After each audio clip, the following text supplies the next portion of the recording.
Welcome back to Arcanex. So viva ചോദ്യങ്ങളാണ് നമ്മൾ ഇന്ന് ഡിസ്കസ് ചെയ്യുന്ന മക്കളെ. കെമിസ്ട്രിയിലെ സമയം കളയാതെ പെട്ടെന്ന് അപ്പൊ ഏറ്റവും കൂടുതൽ ടെൻഷൻ അടിപ്പിക്കുന്ന വൈവ ക്വസ്റ്റ്യൻ വളരെ കുറഞ്ഞ സമയം കൊണ്ട് പഠിക്കാൻ പോവുകയാണ്. Yes, a solution of mercuric iodide in potassium iodide. ഏതാണ് ആ സൊല്യൂഷൻ? നെസ്ലസ് റിയേജന്റ് ആണ്. അമോണിയത്തിന്റെ ടെസ്റ്റിന് നമ്മൾ യൂസ് ചെയ്യുന്നതാണ്. വളരെ ഇമ്പോർട്ടന്റ് ആണ്. സ്ഥിരമായിട്ട് ചോദ്യമാണ്, സ്ഥിരമായിട്ടുള്ള വൈവ ക്വസ്റ്റ്യൻ ആണ്. യെസ്, അടുത്തത് ഇതാണ്. ഒരു കാറ്റയോൺ മെറ്റലിൽ നല്ല കൂട്ടത്തിൽ കിട്ടുന്ന കാറ്റയോൺ എന്ന് പറഞ്ഞാൽ പോസിറ്റീവ് ചാർജ് ഉള്ള ആളുകളാണ്. എല്ലാവരും കാറ്റയോൺസ് ആണ്. പക്ഷെ മെറ്റലിൽ നിന്നല്ലാതെ കിട്ടുന്നത്, മെറ്റൽ നല്ലാതെ കിട്ടുന്ന കാറ്റയോൺ ആണ് NH4+. അമോണിയയുടെ കൂടെ H+ ആഡ് ചെയ്താൽ NH4+ ആയി മാറി അല്ലേ? ഓക്കെ, അടുത്ത ചോദ്യം ഇതാണ്. which is used in flame test to convert metal salt into metal chloride. Flame ടെസ്റ്റിൽ ഒരേ ഒരു റിയേജന്റിനെയാണ് നമ്മൾ യൂസ് ചെയ്യുന്നത്. ആരെയാ? നമ്മളെ സോൾട്ട് എടുത്തിട്ട് HCl-ഉമായിട്ട് ഒരു പേസ്റ്റ് ആക്കുകയാണ് ചെയ്യുന്നത്. Hydrochloric acid. അടുത്ത ചോദ്യം, what type of bond is present in an inorganic salt? Inorganic സാൾട്ടിൽ പ്രസന്റ് ആയിരിക്കുന്ന ബോണ്ട് ഏതാണെന്നാണ് ചോദിക്കുന്നത്. ഓക്കെ, ഏത് ബോണ്ടാണ്? ഏത് ബോണ്ടാണ്? Ionic bond. ഇനോർഗാനിക് സാൾട്ടിൽ ionic bond. Inorganic salt analysis ആണ് നിങ്ങൾക്ക് ഉള്ളത് അല്ലേ? Yes, radicals carrying positive charge. Positive charge ഉള്ള റാഡിക്കൽ ഏതാണ്? പോസിറ്റീവ് ചാർജ് ഉള്ളത് ബേസിക് റാഡിക്കൽ ആണ്. അല്ലെങ്കിൽ ഇവരെ വിളിക്കുന്ന മറ്റൊരു പേര് കാറ്റയോണുകൾ എന്നാണ് അല്ലെ? പോസിറ്റീവ് ചാർജ് ഉള്ളവരെ കാഥോഡിലേക്ക് മൂവ് ചെയ്യുന്ന അയോണുകളാണ് കാറ്റയോൺ. ക്ലിയർ അല്ലേ? യെസ്, ഒന്നുകിൽ ബേസിക് റാഡിക്കൽ എന്ന് പറയാം, അല്ലെങ്കിൽ കാറ്റയോൺ. പക്ഷേ പ്രാക്ടിക്കൽ എനിക്ക് തോന്നുന്നു ബേസിക് റാഡിക്കൽ ആയിരിക്കും മിക്കവാറും അവർ എക്സ്പെക്ട് ചെയ്യുന്ന answer. Okay, Okay, dash is the number of moles of solute present in 1 liter സൊല്യൂഷനിൽ അടങ്ങിയിരിക്കുന്ന number of moles of solute എന്താണ്? 1 ലിറ്ററിൽ മൊളാരിറ്റി ആണ്. എന്താ പറയാ? മൊളാരിറ്റി. കാരണം അങ്ങനത്തെ ക്വസ്റ്റ്യൻ ആയിരിക്കും വൈവയ്ക്ക് കൂടുതലായിട്ട് പോയിന്റ് ചെയ്യാം. ഭയങ്കര ടഫ് ആയിട്ടുള്ള ആയിരിക്കില്ല. അതേപോലെ ഓർത്തോണം, മൊളാരിറ്റി ഈസ് ടെമ്പറേച്ചർ ഡിപെൻഡന്റ് അല്ലേ? നമ്മുടെ ആർട്ടിസാറെ ഓർത്താൽ മതി. മൊളാരിറ്റി ഡിപെൻഡന്റ് ആണ്. അടുത്ത ചോദ്യം ഇതാണ്. Potassium colour of potassium permanganate due to. എന്തുകൊണ്ടാണ് പൊട്ടാഷ്യം പെർമാംഗനേറ്റ് കളേർഡ് ആയി മാറുന്നത് അല്ലേ? ചാർജ് ട്രാൻസ്ഫർ ട്രാൻസിഷൻ ആണ്. എന്നാൽ ട്രാൻസിഷൻ എലമെന്റുകളുടെ ഡി ബ്ലോക്കിൽ വരുന്ന ട്രാൻസിഷൻ എലമെന്റുകളുടെ കളറിന്റെ റീസൺ ചോദിച്ചാൽ ട്രാൻസിഷൻ അതും ചോദിക്കാറുണ്ട്. ഓക്കെ, ഡി ബ്ലോക്ക് എലമെന്റ്സിന്റെ കളറിന് കാരണം, കോംപ്ലക്സുകളുടെ കളറിന് കാരണം എന്താണെന്ന് വെച്ചാൽ ട്രാൻസിഷൻ ആണ്. Name the indicator. പൊട്ടാഷ്യം പെർമാംഗനേറ്റിന്റെ ടൈട്രേഷനിൽ യൂസ് ചെയ്യുന്ന ഇൻഡിക്കേറ്റർ സെൽഫ് ടൈട്രേഷൻ ആണല്ലേ? ഇൻഡിക്കേറ്റർ ആണ്. അപ്പൊ ഈ കൂട്ടത്തിൽ ഒന്നുമല്ല, നൺ ഓഫ് above ആണ്. ഫിനോൾഫ്തലീൻ ഒന്നും ആവശ്യമില്ല.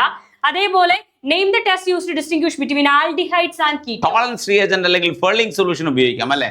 ടോളറൻസ് ടെസ്റ്റ് ആണ്. അത് നിങ്ങൾക്ക് +2 കാരണം നിങ്ങൾക്ക് +2ലെ ക്വസ്റ്റ്യനും എന്ത് ചെയ്യാ ചിലപ്പോൾ ചോദിക്കാം. അതുകൊണ്ടാണ് ഇത് ഇൻക്ലൂഡ് ചെയ്തോ. Okay, yes. What is lime water? Lime water എന്താണ്? കാൽഷ്യം ഹൈഡ്രോക്സൈഡ് സൊല്യൂഷൻ വിളിക്കുന്ന പേരാണ് ലൈം വാട്ടർ. ഇതിന്റെ ടെസ്റ്റിൽ യൂസ് ചെയ്യുന്ന ലൈം വാട്ടർ എന്താണെന്ന് ചോദിക്കും. ചിലപ്പോൾ ആദ്യത്തെ കാർബണേറ്റുകൾ കൂടുതൽ തരാൻ ചാൻസ് ഉള്ള ഒരു അയോണാണ് കാർബണേറ്റ് അയോൺ. കാർബണേറ്റ് കിട്ടിയ ആളുകളോട് അതൊക്കെ ചോദിക്കും, എന്താണ് കാൽഷ്യം ഹൈഡ്രോക്സൈഡ്? ലൈം വാട്ടർ എന്താണ്? Brisk effervescence with colourless evolution of gas which turn lime water milky എന്ന് പറയും. അവിടെ ഇവോൾവ് ചെയ്യുന്ന gas carbon dioxide. Reagent used to detect the presence of magnesium അയോൺസിന്റെ പ്രസൻസ്. മഗ്നീഷ്യം അതിന്റെ പേര് തന്നെ ഉണ്ട്, മഗ്നീഷ്യം അയോൺ മാഗ്നസൻ റിയേജന്റ് ആണ്. അതിന്റെ ഐഡന്റിഫിക്കേഷൻ ടെസ്റ്റ് ആണ്, കൺഫർമേറ്ററി ആഷ് ടെസ്റ്റ് ആണ്.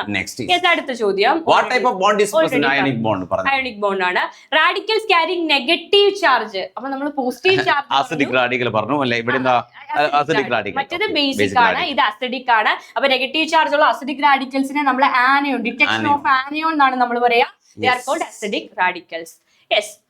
കാർബൺ ഡൈ ഓക്സൈഡ് ഹീറ്റ് ചെയ്യുമ്പോൾ കാർബൺ ഡൈ ഓക്സൈഡ് പ്രൊഡ്യൂസ് ചെയ്യുന്ന റാഡിക്കൽ ഏതാണ്? കാർബണേറ്റിന്റെ ആദ്യത്തെ ടെസ്റ്റ് തന്നെ ഏതാണ് അല്ലെ? കാർബണേറ്റിന്റെ ചൂടാക്കി കഴിഞ്ഞാൽ കാർബൺ ഡൈ ഓക്സൈഡ് ഉണ്ടോ? ആ carbon dioxide lime water milky ആക്കി മാറ്റും. ഓക്കെ, അടുത്തത് ഇതാണ്. Next question, ammoniacal silver nitrate solution is Tollens reagent is known as ammoniacal silver nitrate solution. Tollens reagent എന്തിനാണ് യൂസ് ചെയ്യുന്നത്? ആൽഡിഹൈഡിനെ ഡിസ്റ്റിംഗ്വിഷ് ചെയ്യാനാണ് യൂസ് ചെയ്യുന്നത്.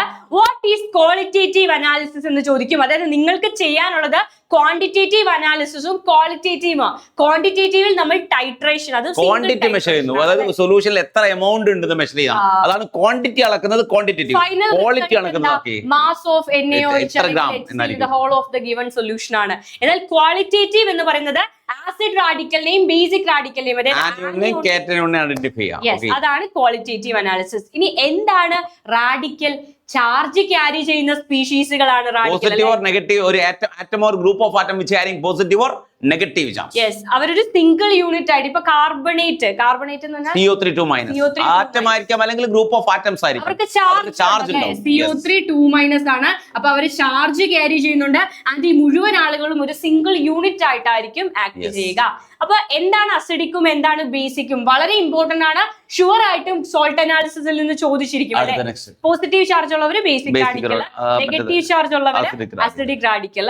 ആൻഡ് ലാസ്റ്റ് ഇത്രയും ചോദ്യങ്ങളാണ്. അതേപോലെ ഇൻഡിക്കേറ്റേഴ്സ് ഇമ്പോർട്ടന്റ് ആണ്. ലൈക് ക്വാളിറ്റേറ്റീവ് അനാലിസിസ് ഫിനോപ്തലിനാണ് സാധ്യമായിട്ട് ആസിഡ് ബേസ് ടൈറ്റേഷൻ ഉപയോഗിക്കാം. ഫിനോപ്തലിനാണ് ഉപയോഗിക്കുന്നത്.